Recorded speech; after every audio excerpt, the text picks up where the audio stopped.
Silakan dimulai ya. Baik. Bismillahirrahmanirrahim. Assalamualaikum warahmatullahi wabarakatuh. Bismillah, alhamdulillah, wassalatu wassalamu ala rasulillah Sayyidina Muhammadin ibni Abdillah wa ala alihi wa sahbihi wa mawalah wa la hawla wa la quwata illa billah. Amma ba'du, yang sama-sama kita hormati Bapak Dr. Khalilur Rahman selaku pemateri pada malam hari ini. Dan tak lupa pula yang saya hormati rekan-rekan sekalian yang mengikuti kajian ini secara rutin melalui Google Meet. Semoga apa yang akan kita diskusikan menjadi ilmu yang bermanfaat fid dini wa dunya wal akhirah. Sebelumnya kita buka dengan pembacaan Al-Fatihah. Ala hadhihi niyah wa ala kulli niyatin sholihah. Al-Fatihah.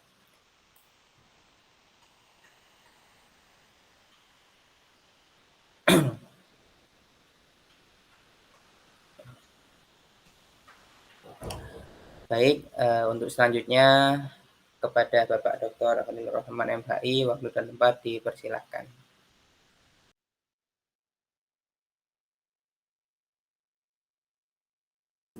Ya, Assalamualaikum warahmatullahi wabarakatuh. Bismillahirrahmanirrahim. Alhamdulillahirabbil alamin wassalatu wassalamu ala asyrofil anbiya'i wal mursalin sayyidina wa maulana Muhammadin wa ala alihi wa sahbihi ajmain, amma ba'du. Rabbana zidna ilman mubarakan nafi'an warzuqna fahman shaiban sari'an. Rabbana yassirna wa la tu'asir. Ila hadratin Nabi Mustafa Sayyidina Muhammad sallallahu alaihi wasallam wa ila jami'i masyayikhina wa asatidina wa jami'i awliyaina wa ila jami'i abaina wa ummahatina wa khususan ilal muallif hadal kitab lahumul fatihah. A'udzu billahi minasyaitonir rajim. Bismillahirrahmanirrahim. Alhamdulillahi rabbil alamin arrahmanir rahim maliki yaumiddin. Iyyaka na'budu wa iyyaka nasta'in. Ihdinas siratal mustaqim. Shiratal ladzina an'amta 'alaihim ghairil maghdubi 'alaihim waladdallin. Amin. Sudah direkam malu ya? Sudah, Pak. Bismillahirrahmanirrahim. Al-faslul awwalu ialah fasal yang pertama fil auliyai, dalam pembahasan para wali. Sekarang membahas wali.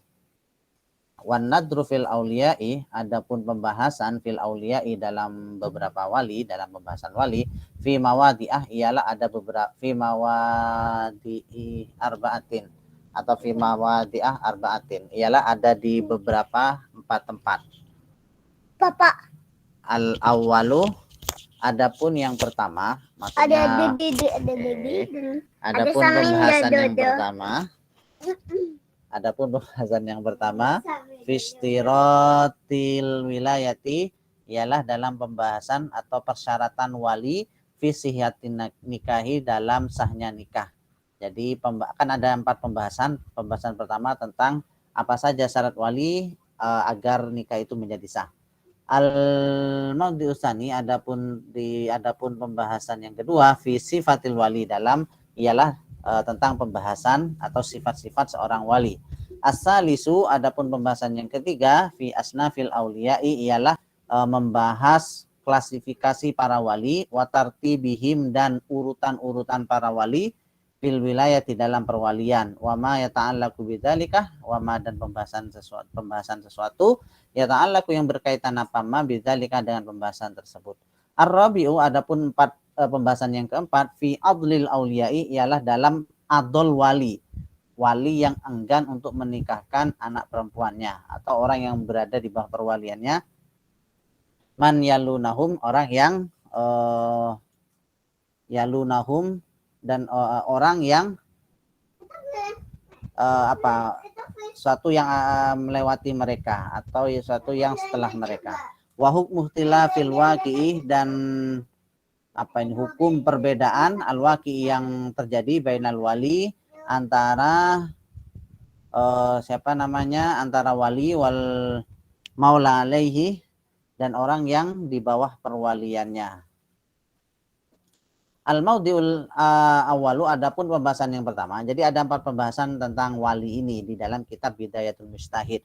Pertama tentang syarat wali, syarat sahnya wali, tentang sifat wali, urutan-urutan wali. Jadi wali itu siapa saja yang paling berhak pertama kali untuk menjadi wali bagi seorang perempuan, urut-urutannya. Dan ketika ada adol, adol itu bagaimana ketika wali enggan untuk menikahkan anaknya, itu bagaimana. Nah, al-maudhi'ul awwalu, adapun pembahasan yang pertama, kita fokus pada pembahasan pertama.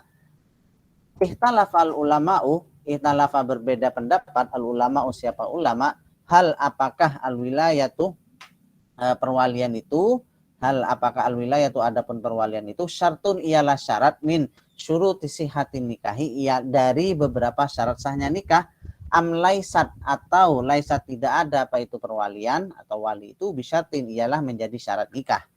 Jadi apakah wali itu menjadi syarat nikah atau tidak?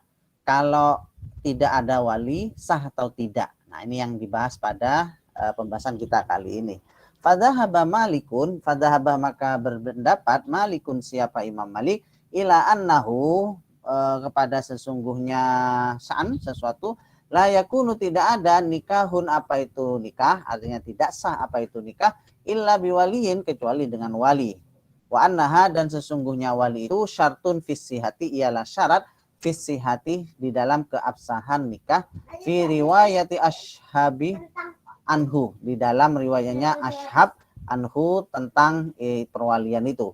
Wabihi dan kepada pendapat ini qala asy-Syafi'i siapa Imam Syafi'i.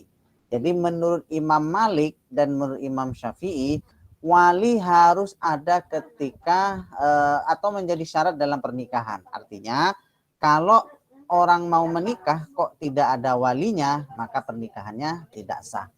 Bagaimana kalau misalnya walinya jauh? Ada sih ada, tapi tempatnya jauh. Misalnya di Surabaya, si perempuan ya dan laki-lakinya di Surabaya nih, kerja di Surabaya atau domisili di Surabaya. Tapi bapaknya yang menjadi wali berada di luar Jawa, nggak bisa, nggak ada ongkos mau ke Surabaya. Apakah sah? Nah, ini pembahasan nanti ya. Nah, cuman bocorannya sah-sah saja kalau diwakilkan namanya ya. Kalau diwakilkan. Intinya wali itu harus ada menurut siapa Imam Malik dan Imam Syafi'i.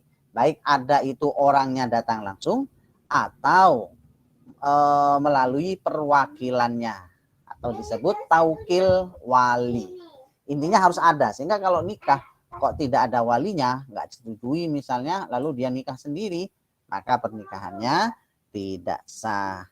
Karena tidak sah, maka ketika kedua orang itu tadi nekat tetap menikah, lalu dia melakukan hubungan suami istri, maka ya hubungannya itu disebut hubungan perzinahan. Nah, kenapa? Karena syaratnya tidak terpenuhi. Kalau syaratnya tidak terpenuhi, berarti nikahnya dianggap ya bukan nikah karena tidak sah. Kalau sudah tidak sah, maka dianggap bukan perkawinan. Ketika dia melakukan hubungan suami istri, itu dianggap perzinahan. Ini juga berdampak misalnya bagaimana kalau dia punya anak perempuan, ya sudah anak perempuannya itu bukan anak tidak dinasabkan pada ayahnya karena di luar pernikahan. Kan begitu ya. Oke. Selanjutnya, nah ada pendapat lain nih. Biasa, ulama berbeda pendapat. Waqala Abu Hanifah, waqala dan berpendapat Abu Hanifah siapa? Abu Hanifah wa Zufar dan Zufar. Zufar ini ininya ya, siapa namanya? Muridnya Abu Hanifah. Abu Hanifah ini punya 3 murid yang sangat terkenal dan berkontribusi menyebarkan pendapat-pendapatnya Abu Hanifah. Yang pertama adalah Zufar, ini muridnya langsung. Lalu yang kedua itu ada namanya Abu Yusuf yang menjadi Qadil Qudot. Qadil Qudot itu kalau di Indonesia ibarat ketua Mahkamah Agung. Dulu pada masa kekhalifan siapa itu saya lupa, Abu Hanifah ini ditawari untuk menjadi Qadil Qudot, menjadi ketua MA kalau bahasa sekarang. Tapi Abu Hanifah menolak. Nah, tapi akhirnya Abu Hanifah punya murid namanya Abu Yusuf. Abu Yusuf ini justru menerima tawaran menjadi Qadil Qudot. Dan justru dengan kehadiran Abu Yusuf sebagai Qadil Qudot, pendapat atau madhab Hanafi ini berkembang pesat. Gitu ya. Wasya'bi wazuhri. Nah, ini ada 3 pendapat, ada 4 ya. Menurut Abu Hanifah, Zufar, Sya'bi, dan Zuhri, apa pendapatnya tentang wali? Idza aqadat, jika menikah, jika berakad, almar'atu, siapa seorang perempuan, atau jika menikahkan, mengikatkan almar'atu, siapa perempuan, nikah kepada nikahnya. Jadi ada perempuan mengakadkan dirinya sendiri. Misalnya ya, laki-laki dan perempuan ada saksi di situ, lalu dia akad dirinya, menikahkan dirinya sendiri. Misalnya, saya menikahkan diri saya sendiri kepada siapa laki-lakinya. Nah, bagaimana kalau kayak gitu? Jadi bukan walinya nih yang menikahkan. Bagaimana? Bighairi waliyin, tanpa wali, wakana kuf'an, dan ada siapa itu si laki-laki itu tadi, calonnya itu kuf'an, ialah sekufu. Nanti ada pembahasan sendiri sekufu ini ya. Kurang lebih kufu itu artinya sepadan ya, sepadan dari segi agama. Jadi kalau si laki-laki itu baik, perempuannya solehah begitu ya, ya si laki-laki harus soleh, bukan orang fasik. Lah kalau perempuan menikahkan dirinya sendiri dan si laki-laki itu orang sama, sepadan, jazah, maka boleh. Yang boleh apa? Yang mengakadkan itu tadi. Jadi misalnya nih ya, perempuan misalnya sama-sama di kantor kerjanya, dia kenal dengan laki-laki, lalu dia memutuskan untuk menikah walaupun tanpa ada walinya. Nah ini ya, maka itu sah, asalkan apa? Sekufu, sepadan. Ya secara umum sepadan, terutama agamanya sepadan. Yang satu orangnya baik, yang perempuan, yang laki-laki juga begitu. Yang nggak boleh itu gimana? Kalau nggak sepadan, misalnya si laki-lakinya baik, si perempuannya baik ya, solehah. Solehah itu dalam arti ya kayak biasa, orang sholat, puasa ya puasa, tidak melakukan kemaksiatan begitu ya. Ternyata yang laki-lakinya itu fasik. Fasik itu secara umum maksudnya adalah sholat dia nggak sholat, puasa nggak puasa, lalu melakukan kemaksiatan gitu ya. Nah, yang kayak gini, maka meskipun dia sudah dewasa, mengakadkan dirinya sendiri nggak sah. Kenapa? Karena tidak sekufu gitu ya.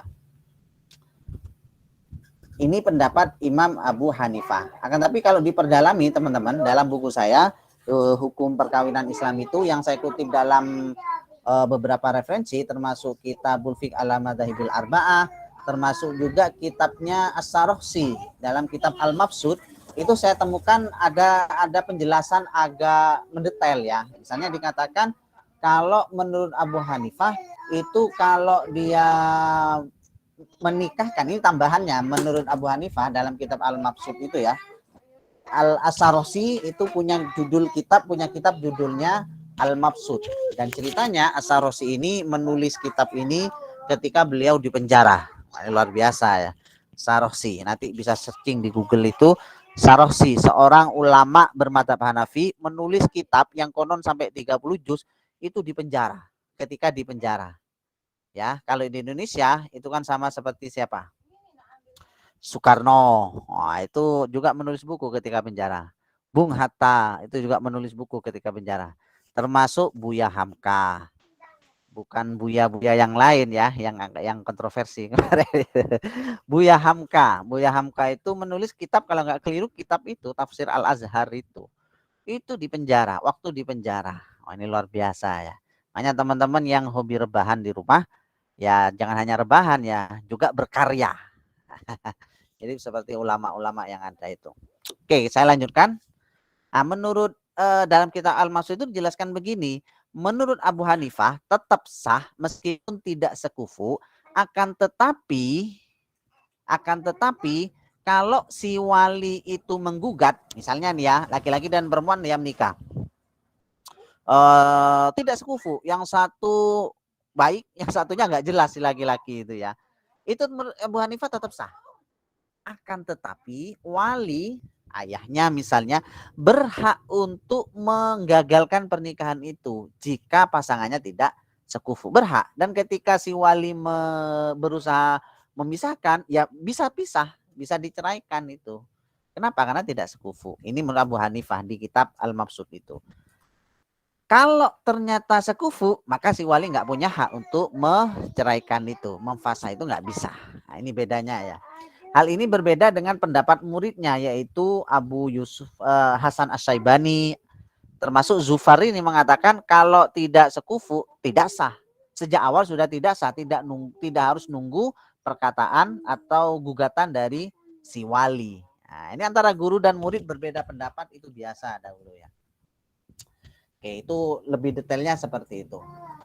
Nah, ada perbedaan lagi nih. Wa farraqa Daudu, dan membedakan siapa Daud baina al-bikri, antara perempuan yang perawan, wasayyibih, dan perempuan yang janda. Faqala, maka berkata, bistiratil wali, Daud itu berkata, bistiratil wali, dengan harus adanya wali, fil bikri, bagi yang perawan. Wa adamistiratihi, dan tidak bersyaраtannya wali, lanjutannya, fisayyibi, bagi perempuan yang sudah ini, fisayyibi dalam perempuan yang janda. Nah, di kitab ini kan tidak dijelaskan mendetail ya. Tadi syaratnya dia perempuan itu boleh menikahkan dirinya sendiri seperti apa tidak dijelaskan secara detail dalam kitab ini. Tetapi dalam kitab lain sebagaimana yang sebutkan tadi di Kitabul Fiqh ala Madzhabil Arba'ah, di dalam kitab Al-Mabsut yang saya rangkum di dalam buku saya itu disebutkan penjelasannya bahwa yang boleh menikahkan dirinya sendiri itu ketika si perempuan sudah dewasa ya. Ketika perempuannya sudah dewasa, maka boleh dia menikahkan dirinya sendiri. Nah, kalau belum dewasa gimana? Enggak boleh. Ini kembali ke penjelasan sebelumnya ya. Memang di sini tidak jelaskan secara detail, tapi penjelasan sebelumnya kan mengatakan bagi perempuan yang belum dewasa nggak boleh menikahkan dirinya sendiri karena di situ ada wali mujbir. Menurut madhab Hanafi, wali bagi anak kecil, wali itu pasti wali mujbir. Bagi perempuan yang masih kecil belum balik, wali itu pasti mujbir. Sehingga kalau menikah harus ada izin wali. Tapi bagi perempuan dewasa dalam madhab Hanafi tadi dikatakan kalau dia sudah dewasa, sudah balik, maka mengakad nikahkan dirinya sendiri tanpa wali pun dianggap sah. Oke, kita lanjutkan dulu. Wa yatakharraju, dan keluar ala riwayat Ibnu Qasim, atas pendapat Ibnu Qasim, an Malikin, dari Imam Malik, fil wilayah, tentang wilayah, qaulun rabiun, atau wa yutakharraju, atau diriwayatkan begitu ya, dikeluarkan ala riwayat Ibnu Qasim an Malik. Jadi menurut Ibnu Qasim dari riwayat Malik di dalam riwayat yang lain begitu maksudnya. Tadi kan mengatakan kalau menurut Imam Malik harus ada wali kan begitu. Tapi ini nanti ini menurut jalur yang lain, yaitu menurut riwayat menurut riwayat Ibnu Qasim dari riwayat Malik, intinya dari jalur yang lain dari Imam Malik. Murid Imam Malik itu kan banyak. Secara umum mengatakan murid Imam Malik wajib ada wali. Tapi ini ada yang meriwayatkan lain dari Imam Malik bahwa ada pendapat yang keempat, an-nastiratoha, bahwa persyaratan harus ada wali itu sunnatun, ialah sunnah, la fardun, tidak wajib. Jadi ini menurut Imam Malik tapi versi riwayat yang lain. Nah, begitu, yaitu dari riwayat Ibnu Qasim itu mengatakan bukan syaratnya, bukan, memang disyaratkan tapi bukan wajib, tapi sunnah. Kalau memang sunnah berarti ya sama pendapatnya dengan madhab Hanafi. Tapi menurut madhab Maliki secara mayoritas mengatakan bahwa adanya wali itu hukumnya wajib. Wadzalika, dan hal tersebut, annahu ruwiya anhu annahu kana yara al-mirasah wadzalika, dan hal tersebut, annahu, sungguhnya syan, ruwiya, diriwayatkan, anhu, dari Imam Malik ya, annahu, bahwa sesungguhnya kana melihat, kana yaro berpendapat, al-mirasah warisan baina zaujaini, di antara suami istri itu, bi ghairi waliyin, ialah tanpa wali. Jadi pendapat ini, jalur ini, karena beralasan waris kepada dua pasangan itu ya tidak harus ada wali. Nah, kenapa menikah harus ada wali? Nah, kurang lebih seperti itu ya. Wa annahu dan sesungguhnya ini alasan berikutnya, yajuzu boleh lil mar'ati bagi seorang perempuan ghairi syarifati yang tidak. Nah, syarifah ini istilah teman-teman ya. Syarifah ini kalau dalam Kitabul Fiqh ala Madzhabil Arba'ah karya Al-Jazari itu dijelaskan begini. Syarifah itu orang yang tidak terlalu orang biasa-biasa saja. Dari segi nasabnya ya biasa dan tidak terlalu bahasanya itu tidak terlalu menawan ya orang-orang biasa. Nah, begitu ya. Ya juzu boleh lil mar'ati bagi perempuan ghairi syarifati yang bukan syarifah antas tahlifa rajulan minan nasi meminta ganti atau menjadikan laki-laki dari manusia atau dari orang-orang ala ingkahiha untuk menikahkannya. Nah, jadi bagi perempuan yang ghair syarifah ini dalam mazhab Malik ini ya teman-teman ya. Menurut mazhab Maliki itu perempuan yang bukan syarifah, orang yang biasa saja dari segi parasnya dan lain-lainnya itu biasa saja, dia boleh, ini menarik pendapat ini ya, perempuan ini boleh menjadikan laki-laki siapapun tidak harus keluarganya itu boleh dijadikan wali untuk menikahkan dirinya sendiri. Nah, ini boleh dalam mazhab Maliki. Cuman nanti kapan bolehnya ini nanti pada pembahasan urut-urutan. Siapa yang paling berhak? Nah, itu nanti dibahas ya. Wakana yustahabbu atau disunnahkan antuqaddimah harus didahulukan antuqaddimah mendahulukan siapa seorang janda, asaibu siapa seorang janda, waliyaha kepada walinya, liyak kita untuk mengakadkan alaiha atasnya kepada itu janda. Faka'annahu indahu min syuruti tamam, faka'annahu maka sesungguhnya hal itu tersebut indahu bagi wali itu atau bagi pernikahan itu min syuruti tamami ialah dari syarat kesempurnaan, la min syuruti sihati bukan dari syarat bukan syarat sah begitu ya. Bikhilafi ibaratil baudadiyin berbeda pendapat dengan ungkapan ulama-ulama Baudat min ashabi Malik dari murid-murid Imam Malik. Akni yang saya maksudkan annahum yakuluna bahwa sungguhnya mereka yakul berkata siapa mereka innaha bahwa sesungguhnya wilayah itu min syuruti sihati ialah dari syarat sah la min syuruti tamami bukan dari syarat kesempurnaan. Intinya begini, di dalam pembahasan Imam Malik ini Ibnu Rus ini kan lebih ke Maliki ya. Dalam kitab ini lebih ke Imam Malik sehingga penjelasan tentang Imam Malik itu agak panjang lebar. Menurut Ibnu Rus ini Imam Malik ini ada dua pendapat, tapi menurut mayoritas terutama dari ulama-ulama Baghdad dari murid-murid Imam Malik mengatakan wali itu syarat sah sudah titik. Tapi menurut jalur yang lain yaitu jalur Ibnu Qasim mengatakan oh itu sunnah saja. Kenapa? Karena ada beberapa alasan. Misalnya dalam pembagian waris antara suami istri itu ya tanpa wali begitu ya. Begitu juga perempuan syarifah boleh mengangkat laki-laki yang bukan ayahnya, bukan keluarganya untuk jadi wali. Nah, begitu juga di sini alasan yang lain seorang janda disunnahkan, tidak wajib, disunnahkan mengangkat walinya atau menjadikan wali itu untuk mengakadkan dirinya. Jadi disunnahkan bukan diwajibkan. Itu alasan yang mengatakan bahwa menurut salah satu riwayat dari Imam Malik wali itu hukumnya sunnah-sunnah saja bukan wajib. Tapi menurut mayoritas mazhab Maliki mengatakan itu adalah wajib. Nah, mengapa ulama berbeda pendapat? Insya Allah minggu depan kita bahas. Saya kira begitu dulu Mas Alwi. Bisa dilanjut forum diskusi. Terima kasih. Assalamualaikum warahmatullahi wabarakatuh. Waalaikumsalam warahmatullahi wabarakatuh. Terima kasih kepada Bapak Khalil atas pemaparan dari materi malam hari ini. Dan seperti biasa kepada rekan-rekan sekalian yang hendak bertanya terkait materi yang telah disampaikan, atau mungkin seperti biasa nih Pak, terkait masail fikih sehari-hari mungkin yang lain bisa juga ditanyakan. Bisa tentang tema ini secara khusus, bisa tema pernikahan secara umum, perceraian, boleh. Atau curhat rumah tangga, boleh. Atau persoalan-persoalan lain bab ibadah yang mungkin bisa saya jawab. Yang nggak bisa ya tidak saya jawab. Gitu ya. Baik. Ya, monggo kepada rekan-rekan sekalian, sebagaimana yang telah disampaikan Pak Khalil barusan, dipersilakan untuk bertanya.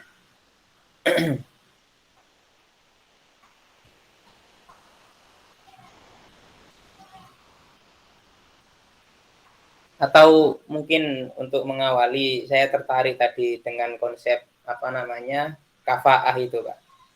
Kafaah tadi yang panjenengan contohkan itu ketika posisi ideal, dalam arti yang dianggap kafaah itu antara baik dan baik. Tapi kemudian ketika memandang realitas sekarang, tidak semua yang laki-laki maupun perempuan itu kan ada yang baik, tapi juga ada yang buruk. Nah, ketika cara pandang kafaah itu tolak ukurnya adalah karena dia merasa tidak begitu solihah, kemudian bertemu dengan laki yang juga tidak begitu soleh, itu apakah masuk kafaah juga seperti itu, sehingga bisa menerapkan konsepnya apa yang disampaikan oleh Hanafiyah seperti tadi itu, Pak. Tapi mau ngajar dulu ya. Iya, sebentar ya. Sebentar. Oke, bismillahirrahmanirrahim. Sebentar. Tentang kafa ini ada materinya sendiri, cuman karena sudah saya singgung tadi, saya sedikit akan menjelaskan. Oke.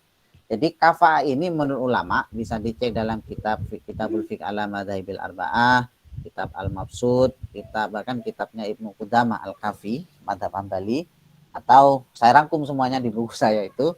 Jadi kafa itu menurut mayoritas ulama mengatakan bukan syarat pernikahan. Memang begitu. Jadi konsep kafa itu bukan syarat pernikahan.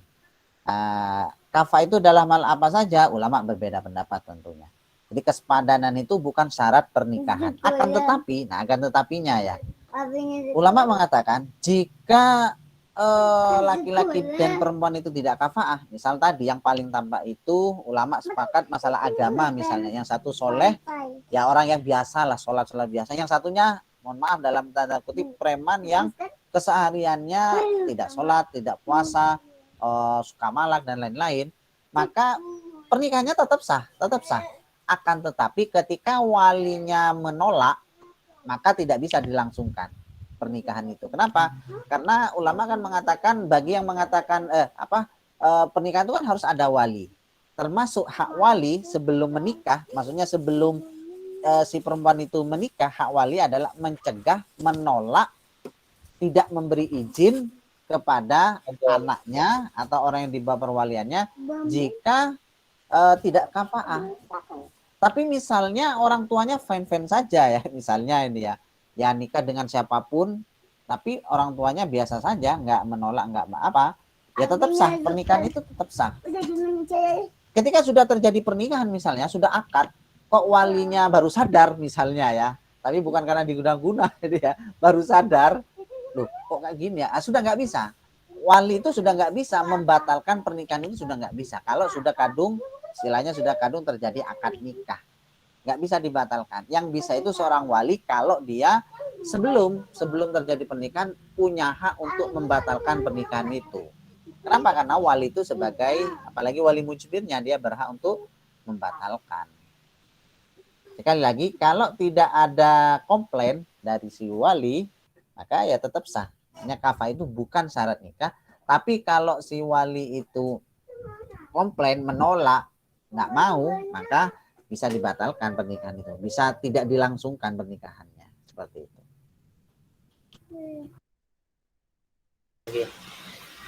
Oke, siapa?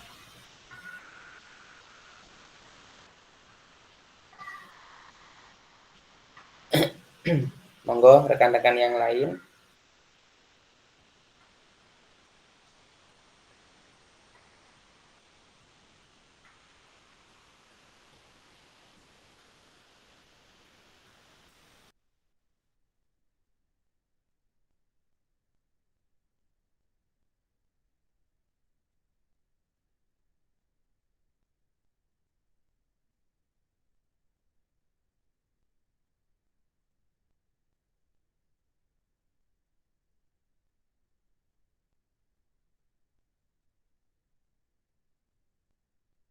Kalau nggak ada, nggak apa-apa, kita tutup. Berarti sudah paham semua. Ya. Oke. Oke, baik. Mungkin karena pembahasannya itu masih pembahasan yang sudah lazim, Pak, tentang wali, perbedaan ulama tentang wali itu, jadi masih sudah relatif paham dengan mendengarkan penjelasan saja.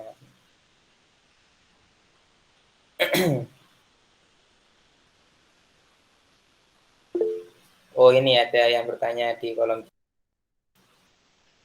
dari akun Mbak Nur Ainiyah. Assalamualaikum Ustadz, saya Ainiyah. Saya mau bertanya, apakah perempuan yang sudah dilamar diharuskan segera cepat menikah? Kalau seandainya menunggu waktu selama setahun lebih, bagaimana hukumnya? Maaf, pertanyaan saya melenceng. Gitu. Jadi jarak antara lamaran dengan pernikahan itu apakah boleh lama atau seharusnya dipercepat seperti itu? Bagaimana hukumnya? Oke. Ya. Pertama, lamaran itu hukumnya sunnah. Itu ya, itu yang penting. Yang kedua, kapan dia akan menikah itu tergantung kesepakatan. Nggak ada ini, nggak ada ketentuan berapa lama. Tapi lebih baik dimusyawarahkan, kan begitu kan ya. Jangan sampai setelah lamaran lalu tidak jelas kapan ininya, itu kan membuat ketidakjelasan dan membuat orang yang menunggu, maksudnya menunggu itu orang yang menunggu jadi atau tidaknya kecewa nanti itu. Ini jadi atau enggak ini ya? Kalau jadi ya segera jadi, kalau biar saya tenang, kalau enggak jadi masih ada harapan ini ya. Kurang lebih seperti itu ya. Tapi sekali lagi enggak ada batasan. Mau 1 tahun, 2 tahun enggak ada batasan. Tapi yang penting harus dimusyawarahkan. Karena yang namanya lamaran itu ya khawatir terjadi hal-hal yang tidak baik, ada kemaksiatan dan lain-lain ketika tunangan itu, maka kan harus dipastikan. Walaupun begitu, yang namanya lamaran itu tidak punya ikatan kekuatan yang mengikat ya. Jadi meskipun dibatalkan, ya sudah, nggak ada pemberian harus dikembalikan atau apa, ya nggak ada. Jadi misalnya ketika lamaran bawa jajan banyak, ketika dibatalkan, ya nggak harus dikembalikan, nggak ada. Ya apalagi pacaran sudah kadung ngasih ini ngasih itu gagal, makanya nggak usah terlalu dalam tanda kutip lebay dulu ya. Ini orang kalau mengatakan pacaran kok nggak modal, ya jelaskan saja menurut kita fikih. Nah ini kan kita punya alasan ya, menurut kita fikih tidak ada ikatan dan tidak ada kewajiban. Kalau masih kurang, loh kok kayak gitu? Iya, itu di dalam kitab fikih Bidayatul Mustahid. Bahkan dalam kaidah fikih tambahin sekalian ya, kalau ada orang yang membuli kayak gitu, pacaran kok gak modal begitu ya, kasih saja tambahkan.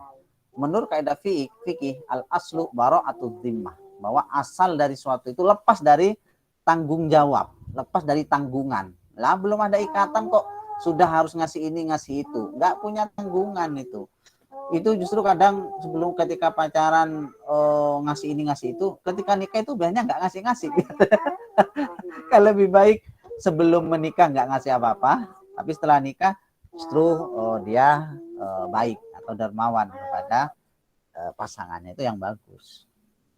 Oke, seperti itu. Yes, siap. Saya kira sudah didapat ya poinnya, Mbak Nur Ainiyah. Jadi bukan masalah waktu, tetapi bagaimana bermusyawarah antara dua pihak supaya ditemukan jalan yang sama-sama diridhoi dan direlakan. Oke, monggo teman-teman yang lain, adakah yang bertanya terkait masalah wali dalam pernikahan, atau tadi yang seperti disampaikan Pak Khalil, ada yang punya problem terkait asmara, bisa konsultasi kepada beliau mungkin. Ya, Assalamualaikum Ustaz. Waalaikumsalam warahmatullahi Waalaikumsalam. wabarakatuh. Dari Medan. Ustaz gini, kalau misalnya saya ini lagi di luar negeri, terus apakah saya ingin menikah, apakah saya boleh menjadi wali bagi diri saya sendiri? Baik. Terima kasih Ustaz. Sami-sami. Langsung dijawab atau bagaimana Pak? Ya, saya jawab ya. Pertama begini, tadi kan dijelaskan ulama beda pendapat ya. Ada yang mengatakan, mayoritas mengatakan nikah itu harus ada wali. Di pembahasan minggu depan itu akan dibahas apa alasannya. Di antaranya karena berdasar hadis Rasulullah, la nikah illa biwaliyin. Ayyuma imro'atun nakahat bi ghairi waliha fanikauha batilun. Itu banyak hadis-hadis yang menjelaskan seperti itu. Sehingga ulama menyimpulkan pernikahan harus dengan wali. Nikah tanpa wali hukumnya tidak sah. Nah, ini madhab Hanafi, Abu Hanifah tadi ya, ada juga Zufar, ada juga ulama yang lain mengatakan kalau sudah dewasa dan kafa'ah sepadan boleh menikah tanpa ada wali. Konsekuensinya atau caranya teknisnya ya dirinya sendiri menikahkan dengan kepada laki-laki. Misalnya saya nikahkan diri saya sendiri kepada laki-laki yang bernama Ahmad bin siapa misalnya, itu sah. Tapi ada tapinya ini ya. Jadi secara fikih itu asalkan misalnya ya, karena dalam fikih itu ketatnya kan begini. Kalau dia menggunakan syarat rukunnya mazhab Hanafi dalam akadnya, maka secara umum dia menggunakan mazhab Hanafi. Ya misalnya dalam persoalan maharnya, mahar menurut mazhab Hanafi itu kan minimal berapa itu 10 dirham misalnya. Jadi dari syarat rukunnya itu menggunakan mazhab Hanafi. Jadi sah-sah saja. Begitu juga masalah kafaah, harus kafaah. Karena kalau tidak kafaah, yang agak ketat dalam mazhab Abu Hanifah mengatakan tidak sah. Kafaah itu saya katakan tadi sepadan. Nah, tinggal sekarang bagaimana melihat dua hal ya. Pertama melihat mana kemaslahatannya. Kalau menurut saya di Indonesia khususnya, kalau pernikahan itu tanpa ada wali, ini yang umum dulu ya, itu kayaknya kurang pas saja. Apalagi tinggal di desa nikah tanpa wali, walaupun sah menurut mazhab Hanafi, itu gak ini saja, gak cocok saja dan bisa jadi omongan tetangga. Lah kalau jadi omongan tetangga itu kan nggak bahagia akhirnya ya, karena hidup pasti butuh kanan kiri, butuh orang lain dan lain-lain. Nah kalau dia dari awal sudah musuhan, apalagi menjadi sumber fitnah gitu ya, itu kan nggak enak, nggak bahagia menikah itu. Padahal salah satu tujuan pernikahan itu dalam surat Ar-Rum ayat 21 itu litas kunu ilaiha, agar bahagia begitu ya. Yang kedua kita lihat aturan negara nih ya. Kalau memang masih di Indonesia ya nggak bisa. Kalau pernikahannya di Indonesia nggak bisa menikah tanpa wali, itu nggak bisa, karena salah satu rukun dalam pernikahan di Indonesia di kompilasi hukum Islam itu disebutkan harus ada wali ya, harus ada wali. Nah, kecuali ini ya, kecuali kalau keadaannya betul-betul urgent, darurat atau di luar kebiasaan ini ya, dan sulit untuk mengajak wali. Nah, ini kalau sudah di luar kebiasaan ya, ya silahkan bisa menikah tanpa ada wali, asalkan itu tadi, asalkan dia sudah kafaah, dia sudah dewasa, dia sudah mampu menentukan kehidupan rumah tangganya ke depan, itu boleh. Tapi menurut saya itu kalau sudah tidak ada jalan lain. Tapi kalau masih dalam keadaan normal harus diupayakan wali, itu boleh. Meskipun di dalam negeri, di luar negeri ya silahkan seperti itu ya. Apa namanya?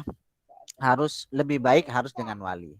Bagaimana kalau misalnya yang perempuan di luar negeri nggak bisa ke Indonesia intinya, atau nggak bisa berkumpul dalam satu majelis, tapi walinya ada di Indonesia, ya berarti kan yang menikahkan walinya.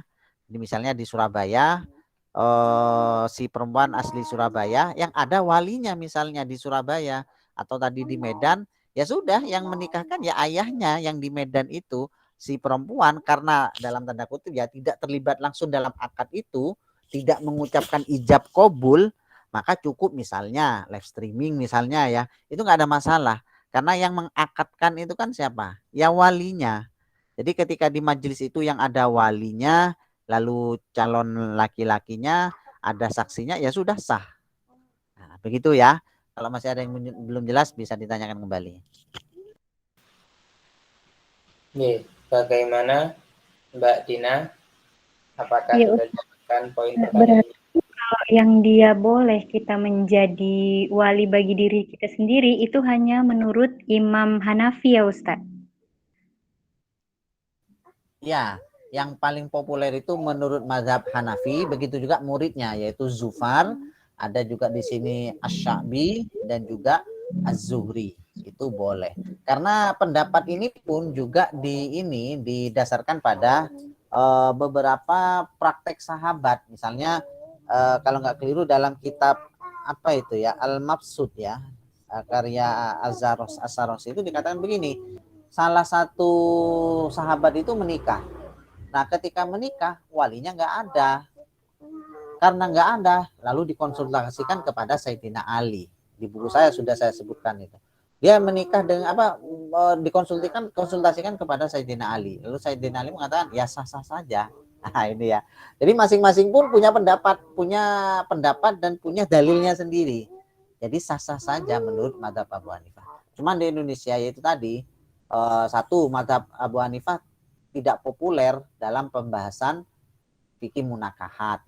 Yang kedua, kalau berkaitan dengan aturan di Indonesia, yang dipakai itu bukan mazhab Abu Hanifah, tapi mazhab Syafi'i, mazhab Maliki. Seperti itu.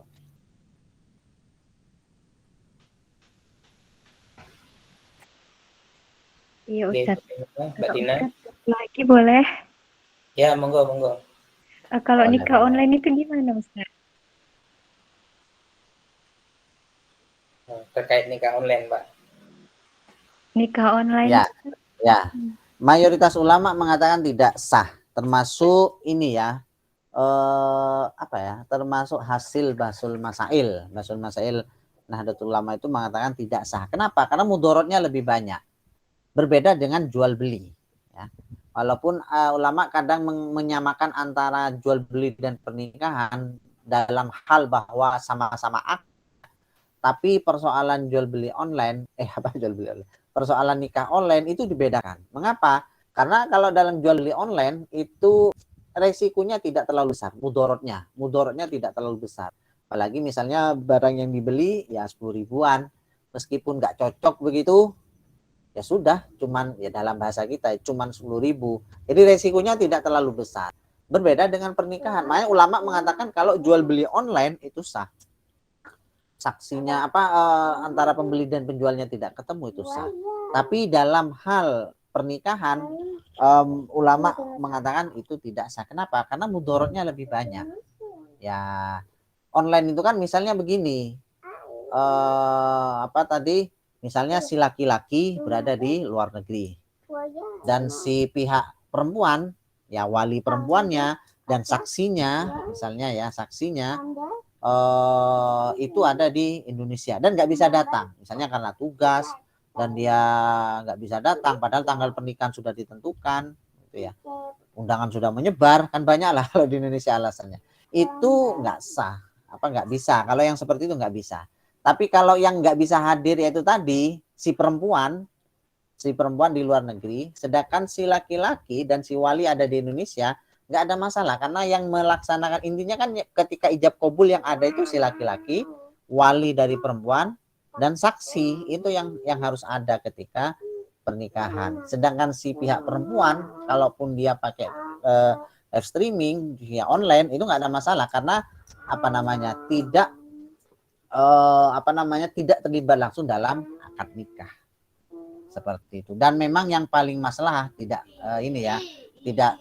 baik nikah online itu, apalagi kalau menggunakan aturan negara, memang tidak disahkan di KUA, itu nggak disahkan, menikah secara online itu nggak sah, itu aturan di KUA ya. Dan memang saran saya kalau nikah ya harus dicatatkan untuk menghindari hal-hal yang ya tidak diinginkan di kemudian hari. Begitu. Baik Ustadz, terima kasih banyak atas pencerahannya.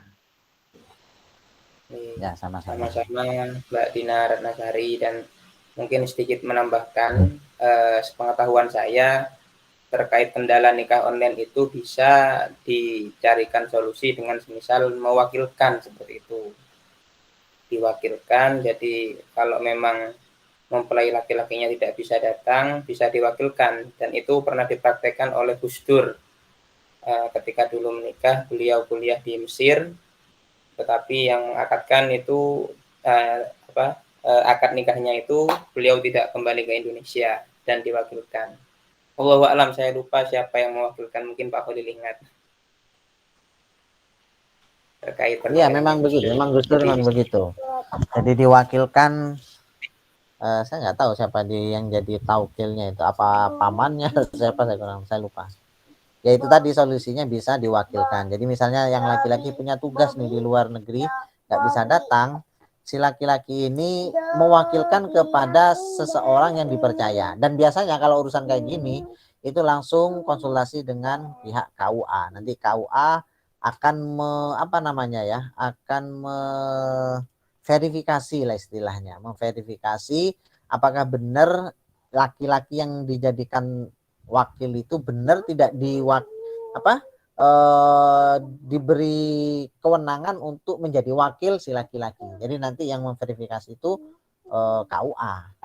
Ya, apalagi kalau masih sesama di Indonesia itu nanti urusannya antara KUA di mana laki-laki itu ada, misalnya di luar Jawa ya, di Sumatera, maka si laki-laki ngurus ke KUA yang ada di Sumatera itu, di kecamatan itu, lalu KUA yang sana akan komunikasi dengan KUA yang ada di tempat akad nikah itu, misalnya di tempat domisili perempuan. Itu gampang malah kalau di Indonesia, sudah ada formnya, formulir yang harus diisi itu sudah ada, gampang.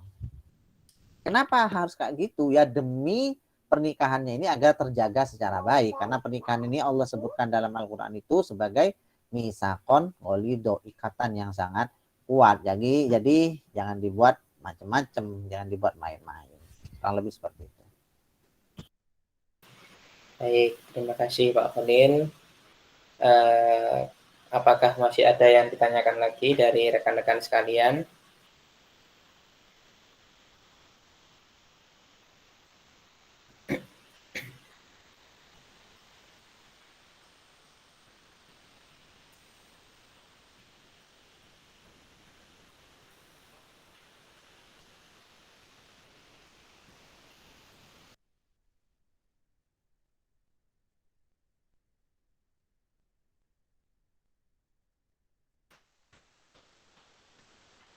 Kalau mungkin sudah tidak ada, mungkin bisa diakhiri, dan kalau nanti setelah forum ini muncul pertanyaan bisa dilanjutkan di diskusi di grup WA. Kepada Pak Khalil, seperti biasa sebelum diakhiri mungkin bisa memberikan closing statement untuk kajian malam hari ini. Oke, bismillahirrahmanirrahim. Yang pertama, pembahasan kali ini membahas masalah perbedaan ulama tentang wali. Menurut mayoritas ulama mengatakan harus ada wali. Menurut mazhab Abu Hanifah, mazhab Hanafi tidak harus ada wali, tapi syaratnya harus kafaah, dan sudah dewasa ya, bukan anak kecil. Itu baru boleh menikah tanpa ada wali. Yang kedua, ulama-ulama itu sebenarnya ingin berpendapat seperti itu. Pertama sesuai dalil. Mereka tidak sembarangan juga mengatakan seperti itu. Masing-masingnya punya dalil. Baik yang mengatakan bahwa itu harus ada wali ataupun tanpa ada wali, itu masing-masingnya punya dalilnya masing-masing. Yang insya Allah minggu depan akan kita bahas. Kurang lebih seperti itu. Mohon maaf jika ada kata yang salah, bacaan kitabnya yang keliru-keliru, penjelasan saya yang keliru atau kurang tepat, saya mohon maaf. Wallahul muwaffiq ila aqwamit thoriq. Wassalamualaikum warahmatullahi wabarakatuh. Waalaikumsalam warahmatullahi wabarakatuh. Terima kasih kepada Pak Khalil atas closing statement-nya, dan terima kasih pula kepada rekan-rekan sekalian yang telah mengikuti kajian virtual ini mulai dari awal hingga akhir. Saya selaku moderator mohon maaf dan mohon undur diri. Apabila ada kesalahan baik dari ucapan maupun tindakan secara virtual mohon dimaafkan. Akhirul kalam dari saya, ihdinas siratal mustaqim, wallahul muwaffiq ila aqwamit thoriq. Sehat selalu. Wassalamualaikum warahmatullahi wabarakatuh. Waalaikumsalam warahmatullahi wabarakatuh. Oke, terima kasih semua.